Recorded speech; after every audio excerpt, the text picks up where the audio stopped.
Oke, shalom semuanya. Oke, Bapak, Ibu, dan Saudara sekalian, sebelum saya akan menyampaikan kepada inti dari firman Tuhan, apa yang saya bicarakan, saya rindu gitu ya untuk setiap kita yang ada di tempat ini gitu ya. Boleh benar-benar punya satu pengalaman pribadi dengan Tuhan. Masing-masing dari setiap kita gitu ya. Bukan hanya saya yang ada di depan, tapi Bapak, Ibu, dan Saudara sekalian di rumah, dimanapun Bapak, Ibu, Saudara sekalian, bahkan di tempat ini, itu punya pengalaman pribadi dengan Tuhan. Karena itu, kenapa ketika tadi saya diserahkan waktu dan tempat oleh worship leader gitu ya, saya mengajak untuk kita semua benar-benar bisa memperkatakan lagu ini, especially buat Tuhan. Karena kadang-kala gitu ya, bahkan tidak cuma Bapak Ibu gitu ya, bahkan kadang saya pun ketika memuji Tuhan, kita terbawa dengan musik, kita terbawa dengan suasana gitu ya. Sampai kadang itu kita lupa siapa yang seharusnya kita kasih nyanyian itu. Betul Bapak Ibu? Yang kita kasih nyanyian itu siapa Bapak Ibu? Kalau kita di gereja? Siapa? Tuhan. Kalau kita nyembah di rumah, kita kasih pujian kita pada siapa? Tuhan. Sama gitu ya. Karena itu hari ini, tadi saya mengajak Bapak Ibu Saudara sekalian untuk katakan itu secara langsung buat Tuhan. Karena Tuhan itu dengan segala kemahakuasaannya, dengan segala kemegahan dan kebesarannya, sesungguhnya Dia bukanlah Allah yang jauh dari setiap hidup kita. Merupakan Allah yang dekat. Firman Tuhan mengatakan apa? Dia hanya sejauh doa. Amin Bapak Ibu. Saya rindu Bapak Ibu gali lebih lagi. Kalau di sini terbatas ya Bapak Ibu ya. Cuma sejam setengah, 2 jam. Tapi di rumah Bapak Ibu punya waktu lebih banyak. Untuk sama-sama Bapak Ibu bisa menikmati hadirat Tuhan secara pribadi. Ya, amin. Oke, yuk sekarang kita akan sama-sama belajar merenungkan firman Tuhan. Kita buka sama-sama di Wahyu, pasal yang ke-20 ayat 11. Hari ini saya mungkin tidak panjang menyampaikannya, tapi saya berharap dari apa yang singkat ini, Bapak Ibu bisa dapat sepenuh-penuhnya, benar-benar membuka satu pemahaman yang baru, memahami mengenal Tuhan lebih lagi, dan membawa satu kekuatan yang baru buat hidup Bapak Ibu Saudara sekalian. Amin. Oke, Wahyu 20 ayat yang ke-11. Gitu ya, hukuman yang terakhir. Dan temanya pada pagi hari ini adalah waktu penghakiman, Bapak Ibu Saudara sekalian. Kita akan baca sama-sama ya, Wahyu 20 ayat yang ke-11. Yang sudah ketemu katakan amin. Oke, belum semua. Saya tunggu sebentar.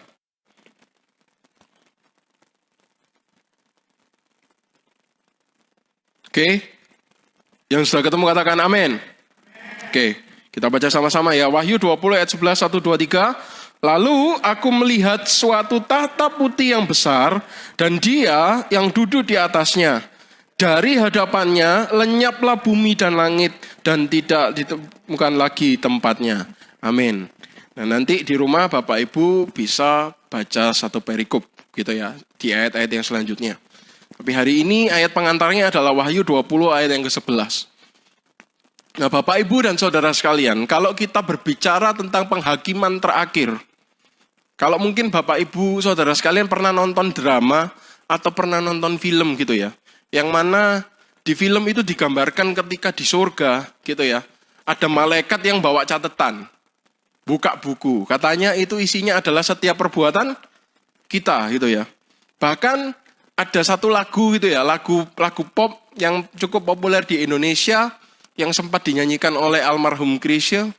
Akan tiba masa tak ada suara dari mulut kita, terkadang tangan kita. Ya, macam-macam seperti itu. Nah, gambaran penghakiman terakhir gitu ya. Ini merupakan gambaran tentang apa yang akan terjadi di masa yang akan datang. Bapak Ibu, dan sekarang saya yang berasal dari masa depan Bapak Ibu. Halo? Mungkin, oh ya saya berasal dari tahun 2045, Andre. Ada Bapak Ibu? Kalau ada nanti, oh saya mau tanya mesin waktunya di mana gitu ya. Oke, nggak ada gitu ya Bapak Ibu ya. Yang kita semua ya hidup di masa sekarang ya sudah. Ini kehidupan kita sekarang, betul?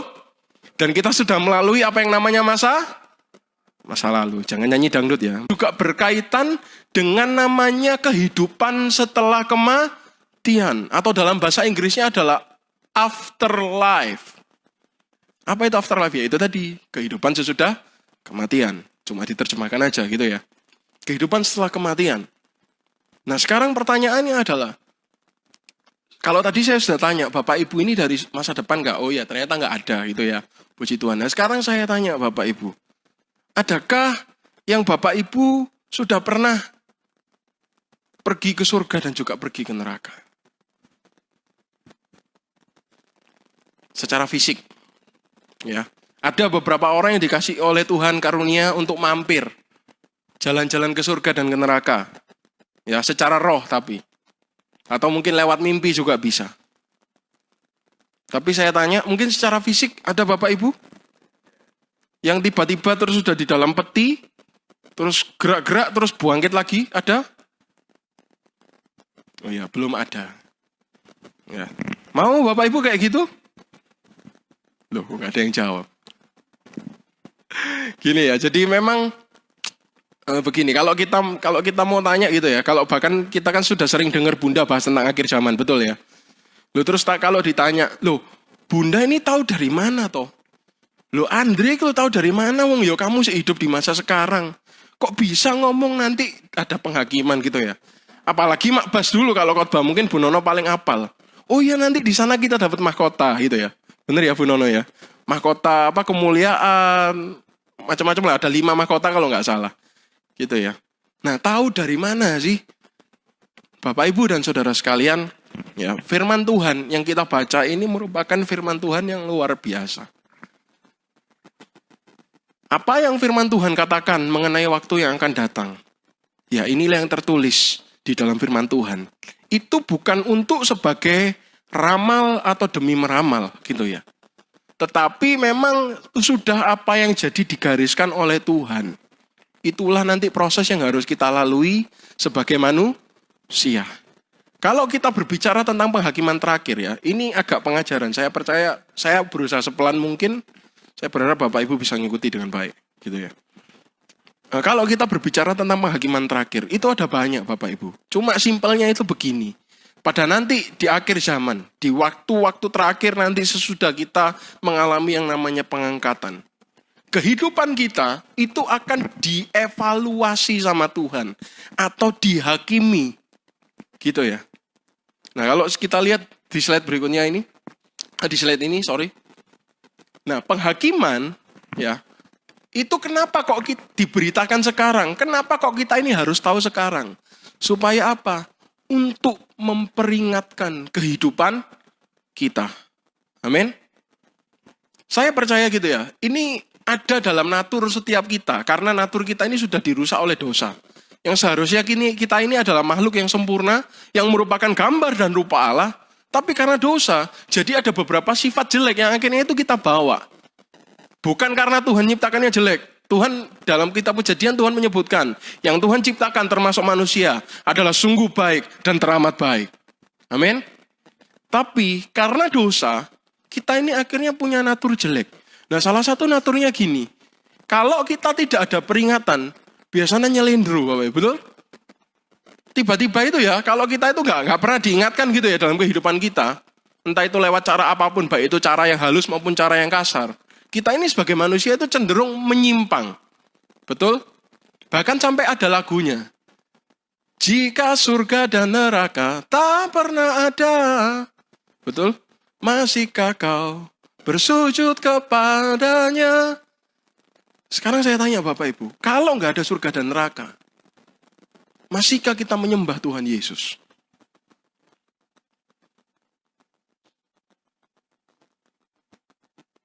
Saya tambahi, kalau kita nggak ada surga dan neraka, dan tiba-tiba ada orang mau kasih kita uang 100 miliar tapi tinggalkan imanmu, masih percaya Bapak Ibu? Halo? Halo? Gimana Bapak Ibu? 100 M loh Bapak Ibu, langsung beli rumah bisa langsung 1 komplek dibeli. Itu sudah buat rumah tinggal iya, investasi iya, rumah nganggur iya. Gimana Bapak Ibu? Saya juga nggak munafik. Seandainya Tuhan tidak mengingatkan kita lewat adanya penghakiman terakhir, lewat adanya surga dan neraka. Sebagai saya, sebagai manusia yang masih hidup dalam tubuh kedagingan, belum tentu saya akan terus bisa ngikut Tuhan. Belum tentu ya. Bukan enggak, bukan iya, tapi belum tentu. Karena enggak mudah, karena itu kenapa Tuhan berikan gambaran tentang masa depan melalui firman Tuhan. Amin Bapak Ibu? Paham semuanya? Jadi kenapa sih penghakiman terakhir, akhir zaman, itu harus diberitakan di firman. Itu bukan untuk supaya kita ini diramal, atau kita ini diterawang gitu ya istilahnya, enggak. Tapi tujuannya adalah untuk mengingatkan setiap kehidupan kita. Bahwa sesungguhnya penghakiman Tuhan itu sungguh ada. Mungkin hari ini kita belum merasakan balasannya gitu ya. Dari setiap perbuatan kita. Baik perbuatan yang baik maupun perbuatan yang jahat. Perbuatan yang benar maupun perbuatan yang salah. Tapi Tuhan ingatkan, lewat penghakiman terakhir, akan tiba waktunya, setiap kita akan dihakimi. Menurut setiap perbuatan yang kita lakukan di dunia ini. Amin? Halo? Amin? Oke, berikutnya. Nah, apa yang terjadi pada saat penghakiman, Bapak Ibu Saudara sekalian?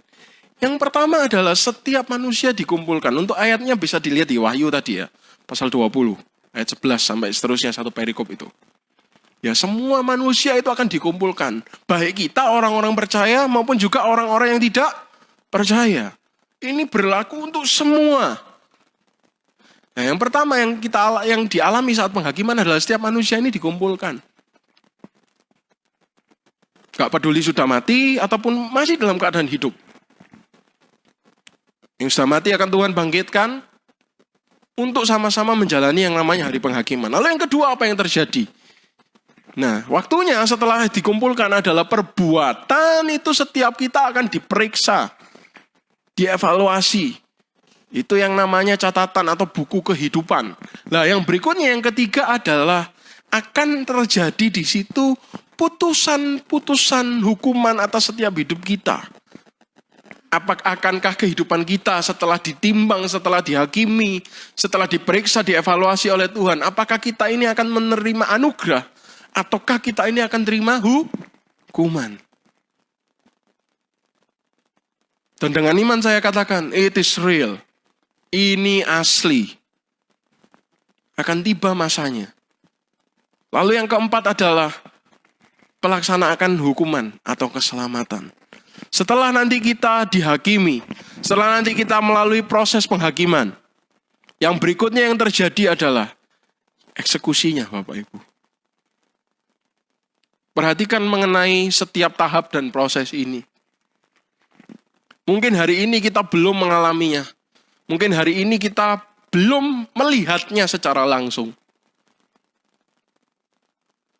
Tapi satu hal yang bisa saya katakan, hati-hati. Kalau Tuhan sudah catat segala sesuatu di firman, itu selalu ada maksudnya. Amin. Perhatikan kata-kata saya. Ingat ini baik-baik, tanamkan ini baik-baik dalam kehidupan Bapak Ibu. Kalau Tuhan sudah catat sesuatu dalam firman, segala sesuatu itu pasti ada maksudnya. Dan untuk penghakiman, maksud Tuhan adalah untuk memperingatkan setiap kita.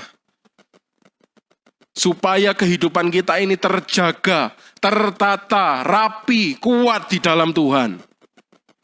Amin. Supaya hidup kita tidak selindro, Bapak Ibu, tidak sembarangan. Itulah penghakiman. Nah, hari ini saya sampaikan ini bukan untuk menakuti Bapak Ibu Saudara sekalian. Tapi untuk kita sama-sama belajar, mengerti, dan akhirnya kita ini jadi diingatkan sama-sama. Untuk kita ini boleh jaga kehidupan kita. Amin. Bapak, Ibu, dan Saudara sekalian, waktu saya di Petra dulu ya. Petra itu adalah kuliah, tempat saya kuliah S1, itu adalah Universitas Kristen gitu ya. Ini sedikit sharing dari saya. Di Petra, meskipun namanya Universitas Kristen, ternyata di sana juga banyak yang namanya ateis, Bapak Ibu. Tahu ateis, Bapak Ibu? Ateis adalah orang-orang yang tidak percaya bahwa Tuhan itu ada. Yang percaya bahwa kita ini adalah evolusi dari monyet. Bapak Ibu mau jadi anaknya monyet? Saya sih anaknya Tuhan Bapak Ibu, nggak mau jadi anaknya monyet saya. Yang percaya bahwa bumi ini adalah perputaran energi dan lain sebagainya, bla bla bla bla gitu. Suatu saat ada teman saya yang pelayanan gitu ya di Universitas Kristen Petra, pelayanan mengenai pembimbingan rohani. Itu pernah sharing sama saya. Hal-hal seperti ini, penghakiman ini mungkin kita sekarang nggak tahu, betul Bapak Ibu? Surga dan neraka kita pun mungkin belum lihat gitu ya wujudnya. Kita pun bahkan belum ke sana secara fisik. Gitu. Tapi begini Bapak Ibu, ini salah satu hal yang sangat memberkati saya gitu yang kebetulan berhubungan dengan hal ini yang bisa saya bagikan sama Bapak Ibu. Oke, kita ini benar-benar nggak tahu ada surga atau neraka, betul? Tapi akan betapa bodohnya kita kalau kita ini mengabaikan semuanya itu. Kenapa? Begini misalnya, kalau ada orang gitu ya, nggak percaya sama Tuhan. Karena Tuhan kan nggak kelihatan Bapak Ibu, betul? Kalau secara logika, betul ya? Ini saya tuntun Bapak Ibu pelan-pelan ya. Secara logika memang Tuhan nggak kelihatan. Tapi bagaimana jika sesungguhnya surga dan neraka itu ada, dan kita hidup di dunia, hidup dengan sembarangan? Bukankah lebih bijak kalau kita ini menjaga kehidupan kita sesuai firman Tuhan?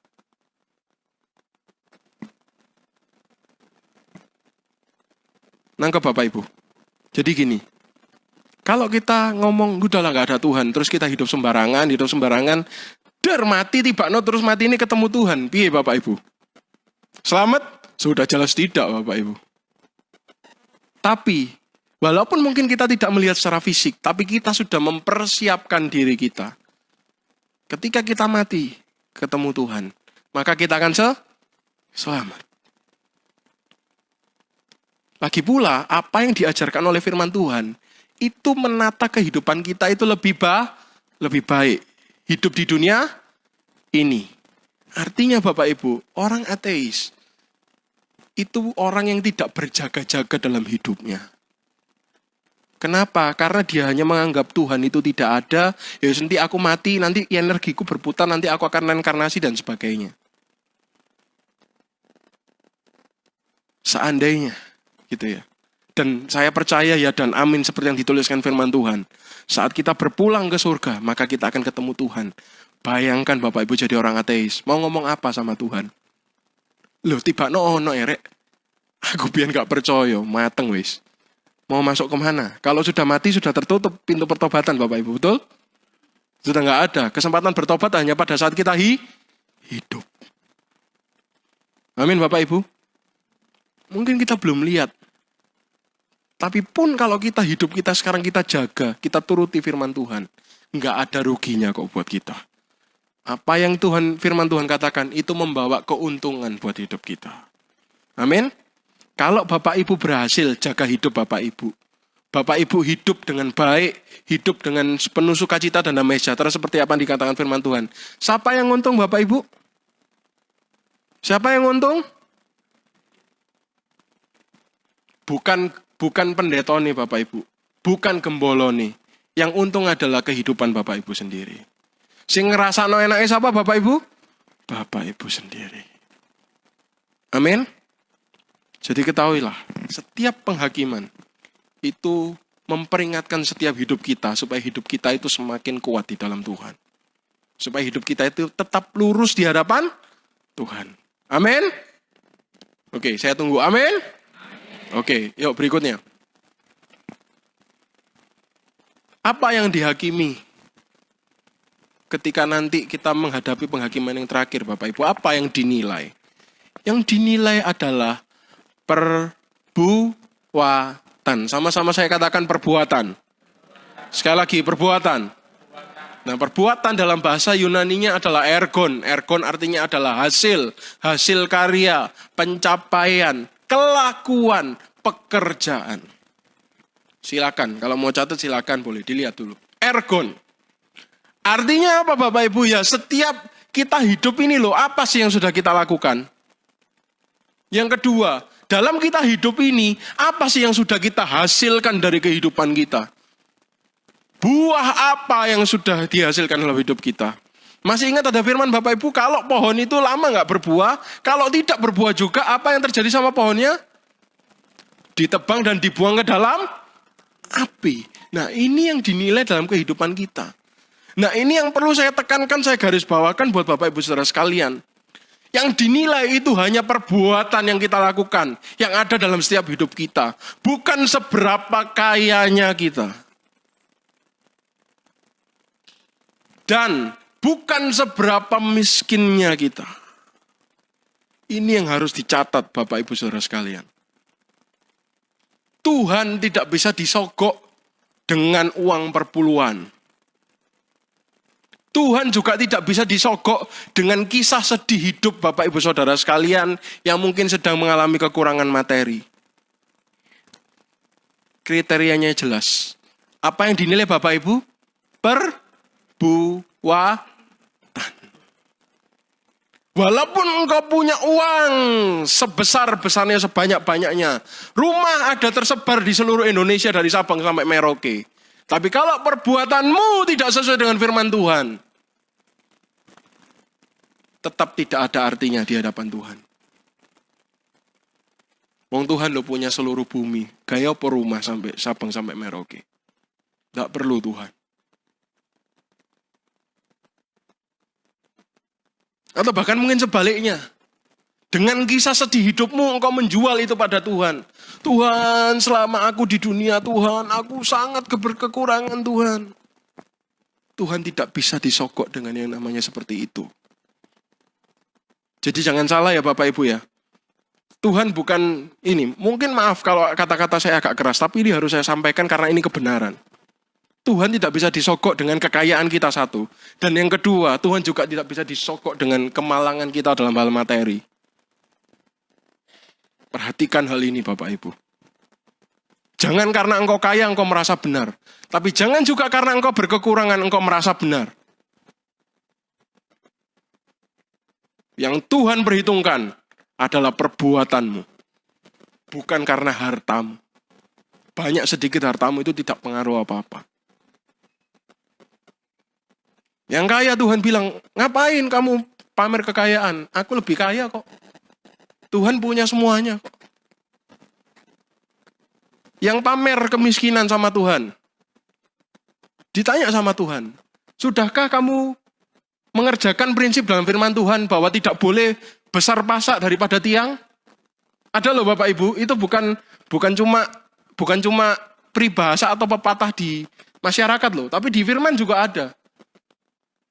Tidak boleh lebih besar dari pasak daripada tiang. Kalau engkau pamer setiap kisah sedih hidupmu, Tuhan akan tanya juga. Sudahkah kamu melakukan ini? Sudahkah engkau bekerja seperti semut bekerja? Hati-hati Bapak Ibu, jangan sampai kita terjebak akan harta. Baik itu banyak maupun sedikit. Karena yang Tuhan nilai, apa tadi Bapak Ibu? Halo? Perbuatan. Amin. Amin. Dan saya berharap di antara kita, mulai hari ini kita sama-sama sadar, termasuk saya, tidak ada harta, tidak ada kemampuan, atau tidak ada skill atau talenta dalam hidup kita yang jadi penilaian. Yang jadi penilaian Tuhan adalah perbuatan setiap hidup kita. Amin.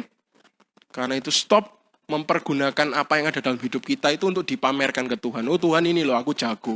Aku pintar Tuhan sekolahku. Oh Tuhan ini loh Tuhan. Aku soge. Oh Tuhan ini loh Tuhan hidupku sedih semasa di dunia Tuhan. Wes lah aku gak mau nyolong-nyolong titik Tuhan mau aku kekurangan materi. Engkau gak kasihan kah Tuhan? Hei, yang dinilai adalah perbuatan. Amin Bapak Ibu. Amin. Amin. Hati-hati. Apalagi dunia sekarang ini nilai-nilainya ketika saya lihat gitu, waduh luar biasa. Kalau kita nggak hati-hati, aduh. Jalan Tuhan yang harusnya kita ikuti bisa lurus. Tanpa sadar karena kita terlalu banyak mendengarkan dunia. Lama-lama menyimpang. Menyimpangnya nggak langsung. Sedikit.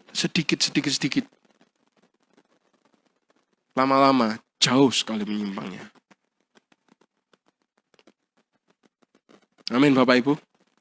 Amin. Maafkan saya kalau hari ini mungkin terlalu keras. Tapi saya harus sampaikan ini karena ini kebenaran. Tuhan rindu untuk setiap kita itu bisa hidup dengan perbuatan kita yang sesuai dengan firman Tuhan. Amin Bapak Ibu. Amin. Katakan sama saya sekarang, tangannya ditaruh di dada. Tuhan Yesus, saya sadar. Tuhan Yesus, saya sembuh. Sekali lagi yang terakhir, Tuhan Yesus, saya tobat. Katakan, amin. Puji nama Tuhan, Bapak Ibu ya. Sama-sama sadar, sama-sama sembuh, sama-sama tobat. Saya pun juga begitu. Sama-sama belajar ya. Nah yang berikutnya, poin yang terakhir. Nah di waktu penghakiman, kalau tadi sudah saya bilang perbuatan. Perbuatan seperti apa? Yang pertama adalah pengenalan akan Tuhan. Matius 7 ayat 21-23. Pengenalan akan Tuhan ini berbicara tentang bagaimana keintiman kita dengan Tuhan. Bagaimana kita ini percaya dengan Tuhan. Itu sudah termasuk dalam poin ini, yaitu pengenalan akan Tuhan. Ayatnya bisa dicatat, baca di rumah aja. Gitu ya. Ini ada keterbatasan waktu, jadi baca di rumah. Masih ingat Matius 7, 21-23 bilang apa? Tuhan, bukankah aku sudah mengusir setan demi namamu? Tuhan, bukankah aku sudah bernubuat demi namamu? Kayak yang saya cerita tadi, pamer sama Tuhan. Tuhan, bukankah aku sudah melayani demi namamu Tuhan? Tapi apa yang Tuhan bilang? Aku gak kenal kamu. Menyala daripadaku, engkau pembuat kejahatan. Kenapa? Perbuatan apa yang dinilai sama Tuhan? Yaitu pengenalan akan Tuhan. Kalau dalam bahasanya ABC Mosar, yaitu meno. Amin, Bapak Ibu. Meno, mengenal Tuhan. Saya pernah sampaikan kok di tempat ini juga, bahwa sesungguhnya cara termudah untuk masuk surga itu adalah dengan apa Bapak Ibu? Ada yang tahu cara termudah masuk surga? Saya jawab ya, mungkin ada yang lupa. Yaitu kenal orang dalam. Siapa orang dalamnya surga Bapak Ibu? Sing duwe Bapak Ibu. Siapa? Tuhan Yesus. Benar gak? Kalau orang dalam, bahasa malaikatnya ngomong, oh gak iso Tuhan ini. Lapo, iki koncoku, iki anakku. Betul? Apalagi kalau Bapak Ibu menyenangkan hati Tuhan. Lho iki lho rek anakku sing nyenengno hatiku. Gak apa-apa sih tinggal lambe aku nang surga. Betul Bapak Ibu? Orang dalam. Tuhan sendiri sing duwe surga. Amin Bapak Ibu. Nah, kenal akan Tuhan. Itu yang dinilai. Mbak Sia saudara, kita ini baik setengah mati. Kalau misalnya meninggal gitu terus yang ngelayat, wah kue soalnya sering bagi sembako. Tapi gak kenal Tuhan Bapak Ibu. Ketika datang gawa sembako gitu ya, di depan pintu gerbang surga. Tuhan ini ada sembako Tuhan. Loh, sopo kon le?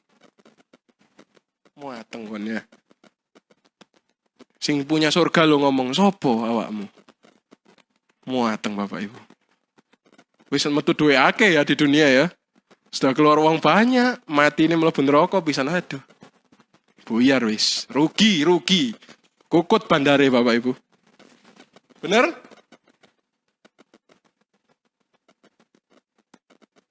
Pengenalan akan Tuhan. Itu poin pertama yang dinilai. Yang kedua apa Bapak Ibu? Kesesuaian hidup kita dengan firman. Sesuai enggak kita ini sama firman? Bapak Ibu saudara sekalian, firman ini perhatikan ya. Firman tidak mengajarkan kita untuk jadi orang yang baik. Tapi firman mengajarkan kita untuk jadi orang yang benar. Kalau kita cuma sekedar baik, maka kita belum tentu benar setiap tindakan kita. Tapi kalau tindakan kita benar, ada kebaikan di dalam tindakan kita itu. Amin. Perhatikan ya. Dan tolong jangan dipelintir ya. Nanti katanya, oh gak boleh jadi orang baik katanya Andre. Waduh. Jadi hoax Bapak Ibu ya. Perhatikan. Jadi orang benar. Untuk kita ini takut akan Tuhan. Hidup kita ini selaras dengan apa yang dilakukan Tuhan. Karena apa Bapak Ibu? Kembali lagi. Seperti yang sudah disampaikan melalui firman Tuhan pagi hari ini. Yang dinilai itu adalah perbuatan yang sesuai dengan firman Tuhan. Amin Bapak Ibu. Amin. Pemberitaan firman Tuhan pada pagi hari ini mungkin hanya sampai di sini. Namun saya berharap, saya percaya bahwa setiap kita hari ini boleh benar-benar menyadari bahwa ke depan hidup kita ini akan ada hitung-hitungannya. Hidup kita ini akan ada balasan-balasannya. Baik setiap perbuatan baik yang kita lakukan maupun perbuatan jelek yang kita lakukan. Baik perbuatan benar yang kita lakukan dan juga perbuatan salah yang kita lakukan. Ada saatnya kita akan menerima ganjarannya. Kalau engkau berbuat baik dan berbuat benar, maka ganjaranmu adalah berkat dan anugerah Tuhan. Tapi kalau engkau berbuat jahat dan berbuat salah, maka kutukan yang akan menjadi ganjaran dalam hidup kita. Karena itu, marilah kita sama-sama menjadi orang-orang yang percaya sama Tuhan dengan sungguh-sungguh, yang berbuat baik dan berbuat benar untuk kemuliaan nama Tuhan. Amin. Tuhan Yesus memberkati.